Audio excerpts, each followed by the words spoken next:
Wigton Wind Farm Limited, the initial public offering, IPO, has put up for sale a total of 11 billion shares, of which 2.2 billion are reserved for public sector workers. Quite a few Jamaicans are buying in at 50 cents a share. It sounds good, or 50 cents. But are you aware of the risk factors? We have financial blogger Randy Rowe with us. Morning. Welcome to Smile Jamaica. Morning. It's government owned.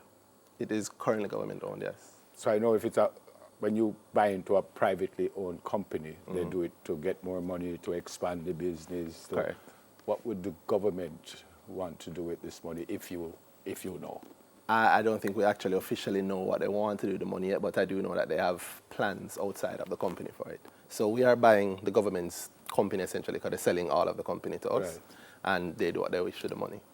This wouldn't be the first time something like this would be happening? No, but it's the first time in decades. It's the first time in many people's lifetimes that it is happening. Yeah. Usually when we sell a company out, it's often taken up by overseas people. I know, for example, JPS was sold and it was bought by, I think, currently a Japanese company owns it. So this is the first time they're doing the same thing like with JPS, but they're putting it out to the Jamaican people. All right, so one of the things about this IPO is that they're saying they want people who probably wouldn't be able to access before the big guys come in and take everything. We want to make sure that it's from the bottom up. How are we going to ensure that that happens, though? What's so different about the offer? Well, this offer has two interesting things in it. One is that, yes, it's priced for the regular man to be able to enjoy it. I believe to be able to get in is $2,000 is the minimum. In that range, very, very easy. But also in terms of holding the ownership, there are two caps. One, nobody's allowed to own more than 10% of the company. So there's a hard cap on that. And two, the distribution of the shares happens, as you said, bottom up. So instead of starting with whoever comes with the most money, it's actually starting with the people that comes with the least money. So if you only have enough for the minimum, you're getting exactly what you asked for. But clarify something for me, because people see me, they think me I never know everything. So they see me and they ask me, how do I buy shares? How do I access shares? And most of the responses I've been getting on social media is that you have to go through a broker, and to go through the broker, you have to open an account. So if you're saying to me, you can access the $2,000, but then if you go through a broker and open an account, and isn't it? That amount of money that you get is still the amount of money that you would give the broker. So you do have to go through a broker to purchase shares. And many, I'm going to say all brokers are actually participating in the offer. However, the amount of money that you have for the shares is the amount of money that is going to be used to open your account. Like everything else, you have experts in this business also. True. My brother is one, apparently. So most people will say, well, this is a long-term thing. So you put it in, you buy a thing at 50 cents, and you hope, say, down the road it's gone $120 and you're going to earn some money. But some people jump in and jump out, jump in and jump out, jump in and jump out. So it doesn't have to be that long term. That is true. That is true. There is no requirement for it to be long term. A lot of people, myself included, actually do a lot of shorter term things. Right. But in general, when you're giving people, especially people who are coming in and they don't have a lot of experience, it's always the safest advice to them is leave it for long term. Think about it. Look at it in the long term. Don't think about 1 year or 2 years. In this case, long term would be what? Long term could be anything because it really is a power generator. Yeah, but Randy, me at 66 years. And since you've been around, we've had JPS, right?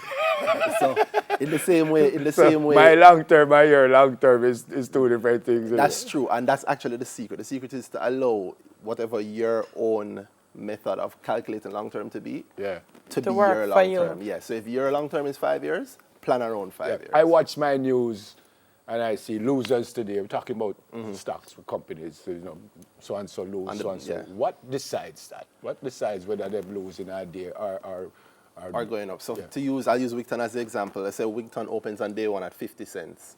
If only 10 people buy and all 10 of them buy at an average of 80 cents, at the end of that day, it's going to, the price at the end of that day would be 80 cents, and that's what determines going up. Same way, if those people decide to buy low and everybody buys low, the price closes down. So what really has it happen is demand. Demand is what determines the price. Really. Did already ask you about the broker, but how easy it is for me to say, all right, I buy it at 50 and I see it as $1 now. I want more money. I want to sell. Easy is that? It's very, very easy. I mean, the brokers nowadays have everything from online trading. You can do from your computer, from your phone, to what if nobody don't want to buy it?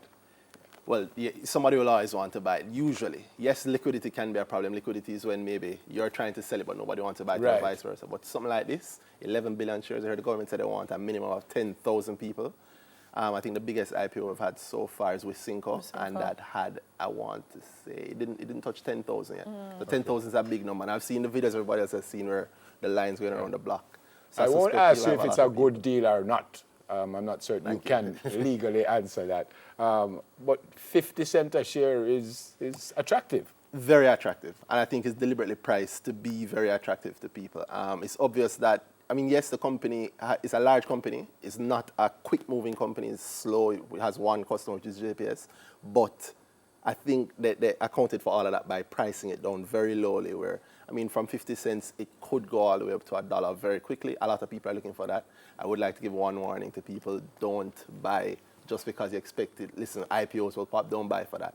Buy because you have a proper plan and it's working with your plan. That's why people are selling. Hold on, don't buy because you want to sell it back quickly. Quickly, is what you said. Unless you are sure, unless you're an expert and you've gone through your numbers and you're sure, I'd advise you not to do that. If you're a regular person and you have your savings and you sell this, I'm going to take it out of the bank, I'm going to put it in this thing, it look good, be prepared to give it some time. Or if you put it in and you see it fly up and you say, boy, let me take it, then go ahead. But don't go in like that unless you have the expertise, unless you know. It says here that, that if the IPO is successful, Wigton would cease to be a public body. So the way the company is managed and run would have to be changed? It would be changed. So we know public bodies essentially fall under government, Right. which every Jamaican has a say in. This now makes it technically a publicly listed company where shareholders now have the say. So if you and I, all three of us are the people who bought, then we get to say what happens to that company. We're part owners. Exactly. So it's still, I think that's also one reason why the government wants so many people in it, because we still want to have that element of people control. And there's also the element of a special share where the government holds one, they call it a golden share. It doesn't do much, it allows them to control ownership. That's a share that allows them to say that, listen, nobody can own more than 10%. Kinda. Yeah. Exactly. And they say they want to earn $5.5 billion out of this. That's right. Once they list, they will make $5.5 billion, assuming that the offer is successful. We said at the start that we don't know the risks. And the risk would be that it just dropped from 50 cents to 10 cents and we lose our money. True, but I think that's not a realistic risk. If I were to say, So what would be the risk in this case? If I plan to say, all right, Randy, you're my broker, see some money here, go buy 100,000 shares. What would be the risk there? There are various risks, but the risk is essentially the company can do well or the company can do badly. All things being equal, if the company does well, the price should go up. And in the long term, this company tends to do well. So, and I mean, it's electricity. We're not using any less of it. We're using almost double what we were using 10 years ago. Right. So, in that respect, I mean, a company that gives us power, especially an alternative energy company, is very, very good, because also the government has a mandate to have more alternative energy companies. I think they say they want 20% of our power to be alternative energy, and we're currently just at 6. What happens if I project? I say, okay, I'm going to IPO, and I project that this is what I want to raise, but I don't. What's the impact on the business? The business is usually, in the offer, there's usually a minimum amount. So, for example, if you were going to IPO for a company at $1 million, in your terms, you'll also say, listen, if I don't get at least 850,000, I give in back everybody their money. Okay. So there's a minimum amount. Wigton, this long thing that goes up in the air. The turbines. And the blades and stuff. Yeah. What if hurricane lick down all of them right after I buy 1 million share? Well, there is risk for that. They are insured. They are insured. So to my money? Well, after the insurance, after the insurance payout happens, some would come to you. But I believe, we've had hurricanes before. They have survived it. I actually went to school with one of the engineers on there, and they're experts. They know what they're doing. Yeah. So I think they're safe for the hurricanes. Randy, I don't know if this is a difficult question or an easy one for you. We were rated the best stock exchange in the world. Yes. What causes that? The Jamaican economy, and my personal belief is that the access that has happened over the last few years to the opening up of the economy is really causing a lot of people to feel it. You see how there are lines around the block for Wigton? Right. That didn't just happen overnight. That happened with a series of companies coming to market over the last few years that have allowed people to say, wow, there's actually something happening there. There are people who that's all they do. They pay attention to that completely. I have a website, everymickle.com, and that's almost all I talk about on it. Literally just stocks and people have learned that, listen, there's something here happening, and you know, we look about Watalo. Okay, I Once think we it start was a going, voting thing. Somebody said from a voting. We no, man, no, we man. not do What was the voting. fascination with you and finance, obviously? I don't know. I was in high school, I had an uncle who he used to talk to me about stocks. I remember I spent some time with him. I was at his house, and he was showing me how he was doing it. I said, let's buy something here. It was cable and wireless. And by the time I left, it had doubled in price. I think he And made you like said, $1 million. weird. It blew my mind. So it's just $1 million more? It blew, and from that, literally from that point when I was in high school till now, it's just fascinated me. I paid attention. What school did you go to? I went to Arden. Oh, cool. Yeah. Fantastic. It's interesting. It's interesting. It's very, very interesting. I think yes. Neville should buy some stocks for me. I think he Long should. term. I think more people should do that. People should give stocks to each Give other. stocks to me, yeah. That's a very you nice say you're thing. 60 something, saying now buy long term, me at 30 something, buy it for me. And I think we should maybe give things to our elders sometimes. When say a That while part let me ago. like. No, that part let me like. Randy, we're going to go for a break and come back to Quickly. Randy. No, we're coming back Quickly. to Randy. Randy, me like that part there. And I love the elders. As Quickly. the great Empress Eater said, We'll wrap Baba. up quickly. Baba, Quick. finance blogger. Great to meet you. Thank Fantastic. you. And, I did and- like him and- up to the last minute. and well explained, truth be told, because sometimes these things are a Yeah, little sometimes tricky. it can become complicated. Yeah, man. So Well explained. I appreciate that. Finance blogger Randy Rowe will soon come because she's going to No, give Randy, me me did like things. Randy up to a minute ago, and then Randy just, Randy bowled me up. Randy right. Baba.